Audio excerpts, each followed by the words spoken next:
Week one's in the books for the NFL, and with that, I went ahead and I compiled my own predictions to create a new NFL draft order. I'm tired of just using Vegas betting odds, power ranking, stuff like that. I want to do something new, so I use that to compile this draft order, but you should be focused on the prospects, the players. But yeah, new 2021 NFL mock draft here for you. I'm Steve Delagardelle, better known as What's Crackalackin'. It's your boy Broshmo. Just in case you did not know, so go ahead, become a bro and subscribe.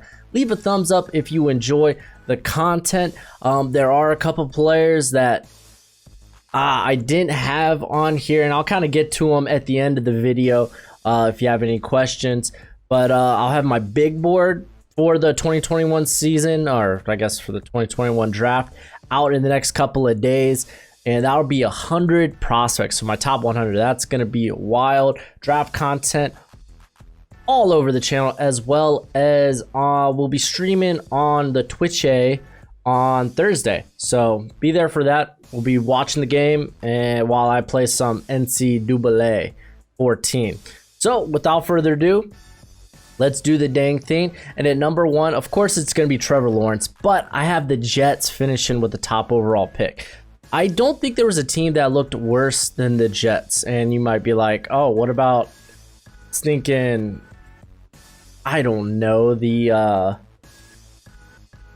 Browns maybe. But I think the Browns will get better as the season goes on. It's just the Jets. I don't trust Adam Gase. I see new coaching staff on the way, which probably means they're going to go ahead and draft their guy, especially with someone as highly sought out, highly regarded as Trevor Lawrence. It's a shame. I think Sam Darnold still has a chance to be a solid starter in the league. I just don't think it's with the Jets. I think because of Adam Gase, he is damaged goods. So they go ahead, they get their new quarterback, and he looked phenomenal in his opener there at Clemson.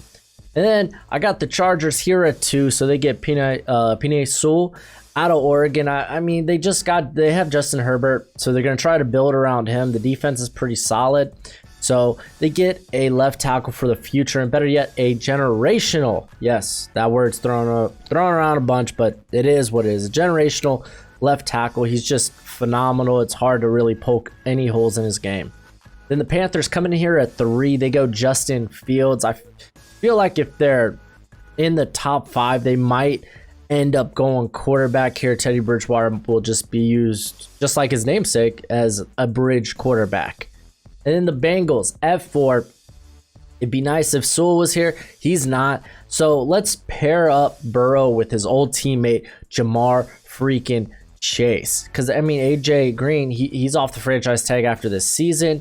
So, yeah, get Burrow a familiar face, and I think that would be a scary offense. And, you know, if they really need to address the line, they could do it later on in this draft because there's some good tackle and interior talent in this draft, or do it in free agency. And the Giants at 5, there's like 5 prospects that I'm like, they're undisputedly the top 5, and Micah Parsons is the last one of that. So they go ahead and they grab him. Yes, they got Blake Martinez, but Parsons, way more athletic. I think he could do a lot of the different things that Joe Judge would love on his defense.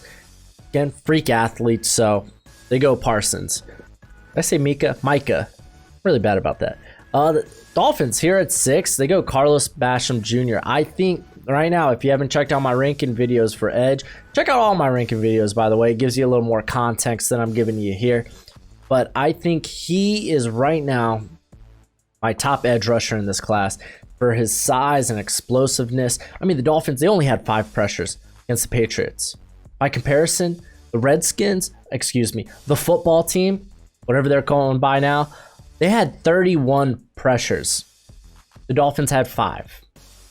The leader of that being Kyle Van Noy with 2. They need to get more pressure. Basham can do that. He had an okay outing versus, I mean, it was a very good Clemson team. I believe it was Clemson, correct? Now that I say it out loud, I'm questioning myself. Yes, I was right about that. Jeez. Man, I swear, you start running the you hit record and you start thinking other things. But I like Basham here. I think it'd be a solid pick. I would like to go receiver, but with Chase off the board, there's just a lot of questions about the other receivers in this class. And we kind of saw a receiver fall in this past draft, despite how talented it was, because teams knew they could get some later. So Dolphins, they could wait if they want to.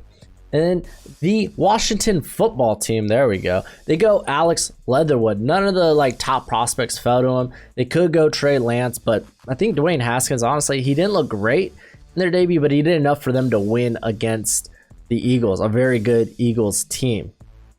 And so they just get protection for him. Alex Leatherwood, he's one of the best pass protectors in this class. I think he does have top 10 potential in my opinion. So they grab him there. And then the Jags, they get Trey Lance. Listen, I'm a huge Uncle Rico fan. I'm a Gardner Minshew believer. Minshew Mania 2, it's already running wild, and I called that. But if they need to be in a position, I think the Jags, they want to draft a new. I think they're going to try to move on from Minshew and get their franchise quarterback. And I think the Jags, like if Minshew, I honestly, I think you can build around Minshew and they could be a solid team. But I think they have to be out of distance to not draft quarterback. Lance can't be on the board. I don't think he would be at this point because I think a team would trade up to try to get Lance, maybe like the Bears or the Raiders. But if he falls to the Jags, I think they would take him. The guy's got a banger of an arm. He does showcase those elite tools, great athleticism. So he's the pick here for now. I'm not happy about it, but it is what it is. And we got the Cleveland Browns. I said they'd be much better than their opener. Not that much better. Gregory Rousseau, the edge out of Miami. The reason I had him below Basham is because he was so raw last year, not playing.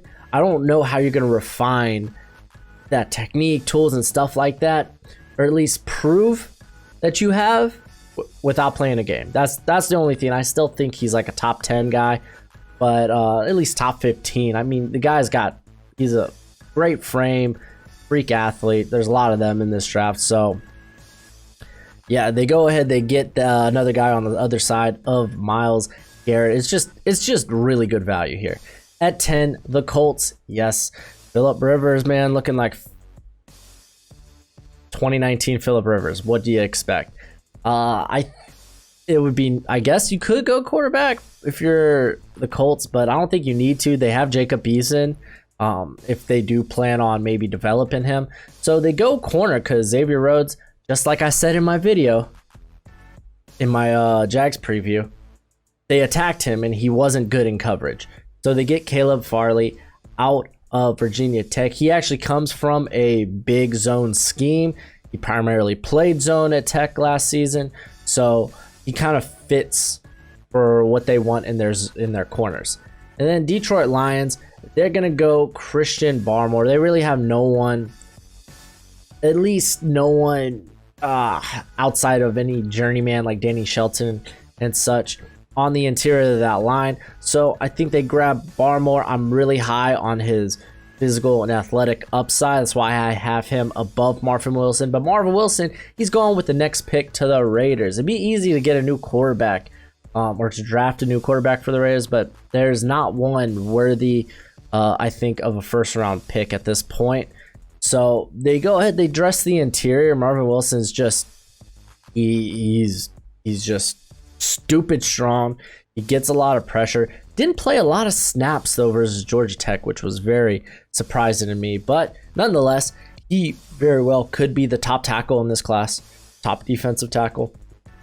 We're gonna have to wait and see. Excuse me. Chicago Bears, they miss out on quarterbacks, so they get offensive tackle Samuel Cosmi out of Texas. The guy, he's the most battle tested when it comes to true pass sets.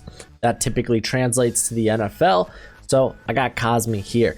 At 14, the Dolphins, they get their wide receiver, Jalen Waddle. It's just a favorite pick of mine in this mock. Like, in any mock I do, is pairing up Tua with Waddle. Once again, Waddle could play in the slot, because the Dolphins haven't really had that. Parker's not a slot guy. Preston Williams, you prefer him not to be a slot guy. And Waddle, he's just electric with the ball in his hands. Go check out my wide receiver ranking video. There's a ton of stats that actually supports how electric this dude is from the slot. And then at 15, this might be a curious one. Kyle Pitts to the Cardinals. See, the Cardinals, they did something different this week. They showed more one tight ends, because we expect Kingsbury run all these 4 wide receiver sets, but he incorporated a lot of 1 to 2 tight end sets this past week, and that might be something we see more. Kingsbury adopting more, like keeping his like spread when it comes to the offense, but adopting more NFL concepts as far as like the 2 tight end sets. And I think if you're gonna do that, I think they're gonna try to embody a little bit of the Chiefs. So they get their Travis Kelce. I love Kyle Pitts. I'm very high on Kyle Pitts. I think he is, as far as he is one of the best receiving tight ends we've seen in quite some time. And the guy, he's literally like just a jumbo receiver, which would be great. They get their Kelce to this offense, and it just makes that extremely dangerous with DeAndre Hopkins, with Christian Kirk didn't really show out this week, but it's not necessarily a bad thing. It's not necessarily a bad thing, because they got plenty of receivers. Still got Larry. They got Andy Isabella. So they go ahead. They get Pitts here. It's just, for me, it just makes too much sense. And the Cowboys, they would have loved to get a tight end, but they end up going safety. Javon Holland. I don't know if they're going to be able to. I think they actually already signed Xavier Woods to an extension. Let me check this real quick.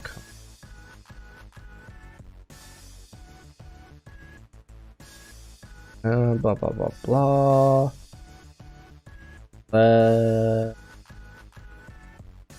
Nope, not yet. So they could use more. They could use more safety help, especially if Xavier Woods is not going to be retained. Then bam, they got a stinking good coverage safety in here. I know safety's it's weird. It's devalued in the draft. You don't see them necessarily go as high as they should, but Holland he's been a bonkers in coverage. He's a phenomenal talent. I think he's a great fit for the Cowboys. And yeah, I mean, where do you go? Like, they're probably gonna give Dak a big body contract. So where else do you go? Edge rusher? I don't know. Aldon Smith looked pretty good, being like kind of a like a joker linebacker. I mean, the pass rush looked good. The defense, for the most part, looked pretty good. I think they could improve a little bit in coverage, but I liked, for the most part, what I saw. They really got much better, I think, after the first couple of drives versus the Rams. So anyway, Holland, he's phenomenal. He's been great in college. At 17, I got the Minnesota Vikings here. Kind of tough. I would have loved to got a replacement for Anthony Harris. Didn't work that way, so I got Wyatt Davis, a replacement for Elfline. And I mean, Wyatt Davis, this guy, I really wish the Big Ten had a season, because I think Davis could have been a Quentin Nelson-esque type of guard in this class. He's so good, and we only have the 1 year of true starting production sample size from him, but he was just so phenomenal. He allowed no pressures on pass blocking snaps. The guy was a great run blocker. He's a banger.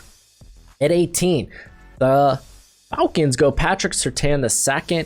I know they just grabbed corner help with AJ Terrell, but they need more of it. Quite frankly, they just need more of it. You could see that, how just Russell Wilson just annihilated the Falcons in coverage, and I think Surtain kind of fits what they're looking for. They get a press man that can play zone. It's pretty good. He's one of the best deep ball defenders, actually, sneakily, because the biggest knock on him is his speed, and I think he might fall a little bit because of that. But they get a guy that's just been elite since he stepped foot at Tuscaloosa. At 19, the Broncos go Andre Cisco. Ooh, out of Syracuse. He had a big week, man. Cisco looked good. If he could really minimize the mistakes that we saw from last season, then this guy's going to be a hot commodity come draft time. Kareem Jackson, while he's still playing very well, he is up there in age. So they go ahead, they get Cisco, who's just got big play potential written all over him. Confirming something real quick. And no, it doesn't look like the Broncos haven't got an extension on Justin Simmons just yet. So kind of helps there.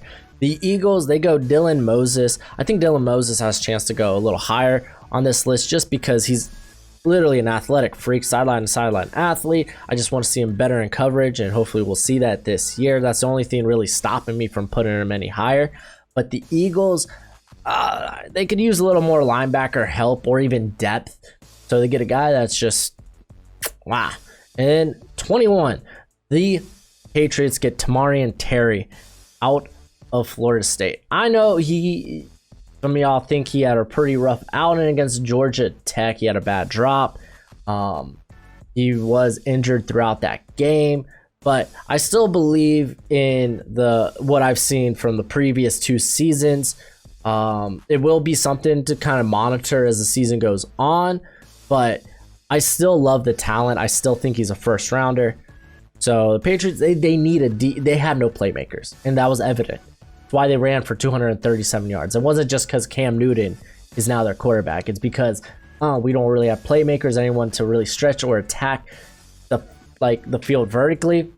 That's Terry's specialty.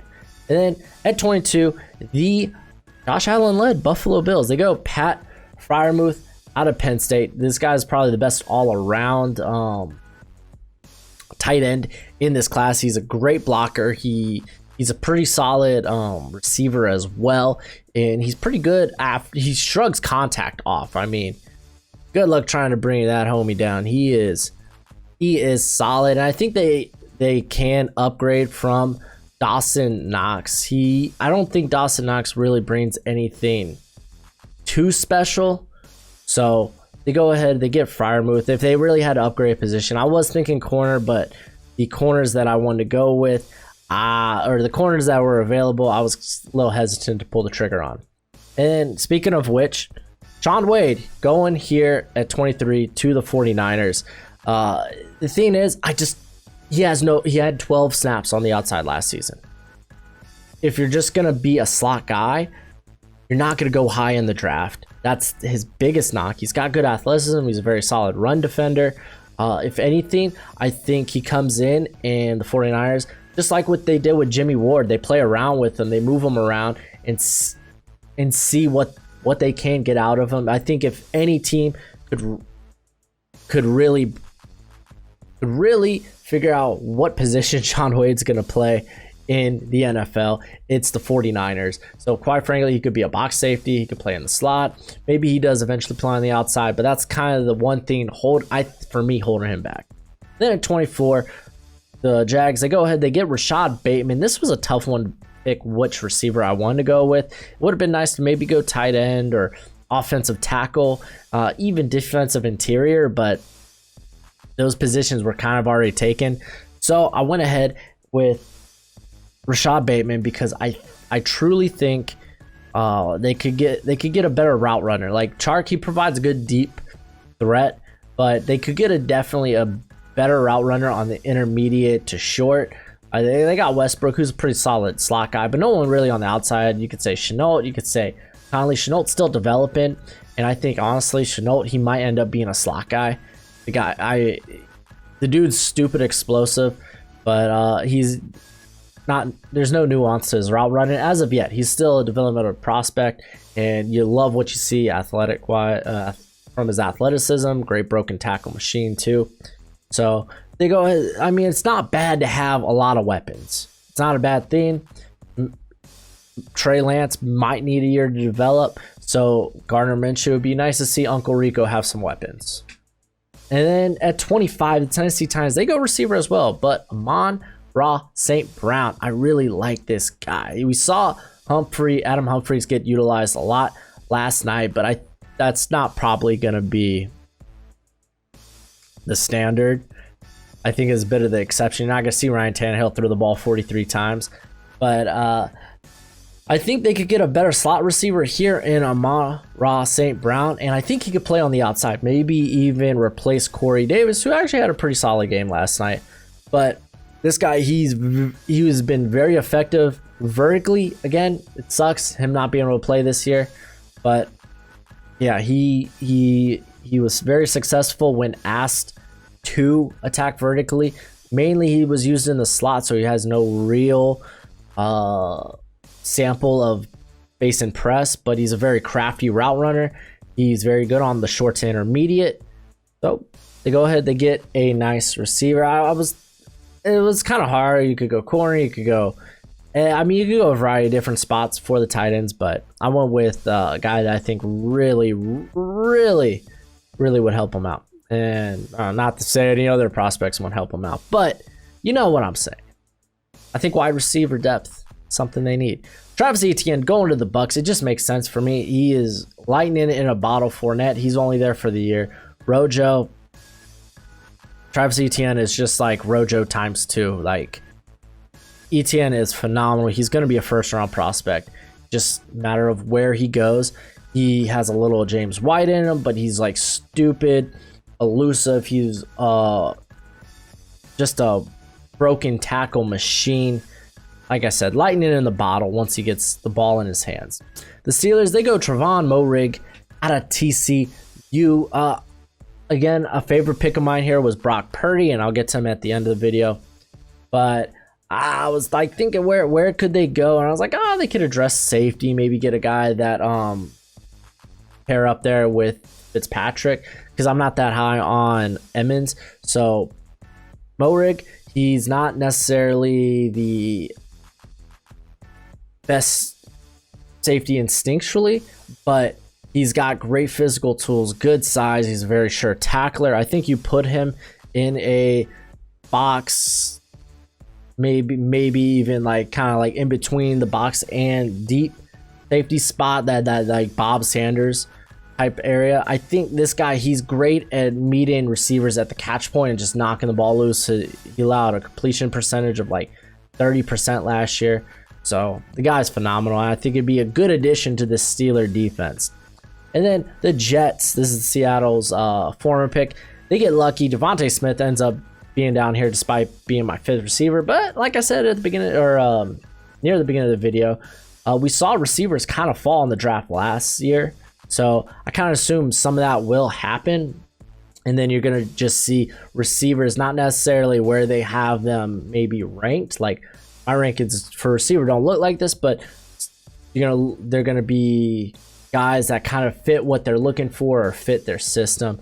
And Smith, they need a speedster, because Denzel Mims, haven't really seen him play yet, but he's not like a burner. He's just a big body guy with some pretty good long field speed. Jamison Crowder is more the slot guy, and I mean, they could probably get something better than Perryman. And Smith is that. I do want to see him put on a little more weight, because like he's very physical at the catch point, and he actually handles press very well. And I think to do that in the NFL level, or for that stuff to translate, he does need to put the weight on. And then Rondale Moore, receivers, man, they're going on a run here. Goes to the Packers. Packers they have a ton of vertical threats with Lazard and MVS, and then you got your just Pro Bowl wide receiver in Devontae Adams. But Rondale Moore gives him a little something in the screen game and the short to intermediate. The guy is just electric. He's one of my favorite prospects in this draft. I would have him higher. It's just by the time the draft comes around, he'd only play, I think it was like 150 some snaps in the last 2 years. And that is quite worrisome. On top of that, his size and his lack of reps on the outside. And then the Baltimore Ravens, they go with Asante Samuel Jr. They got like a few guys that honestly, I think they could use more corner depth.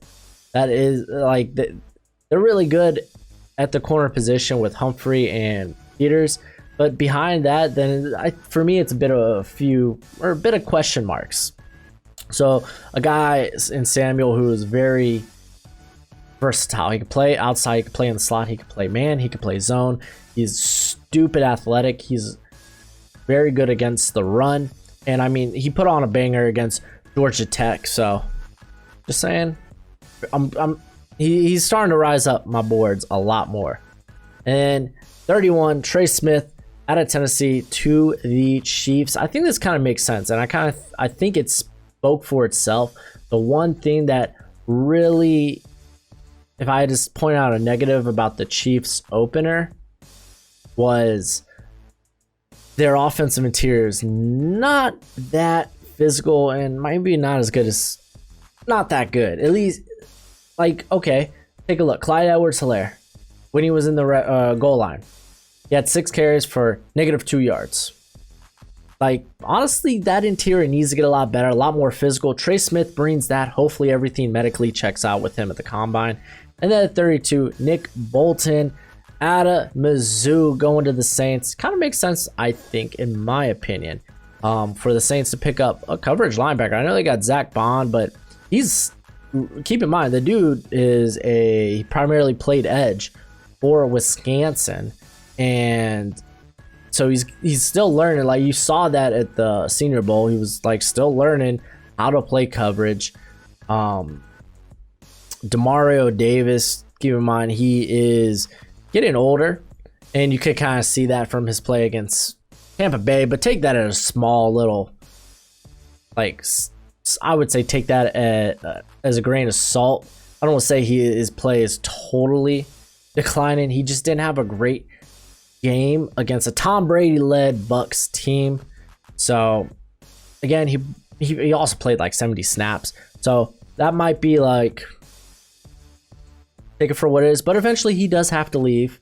Alex Nzoli, I can never pronounce his last name, but he actually put on a pretty decent game, but that guy's always hurt. So yeah, man, Nick Bolton, the dude, he's pretty solid against the run. Not great at taking on blocks, but where he excels, he's one of the best he probably actually is the best coverage, pass coverage linebacker in this class.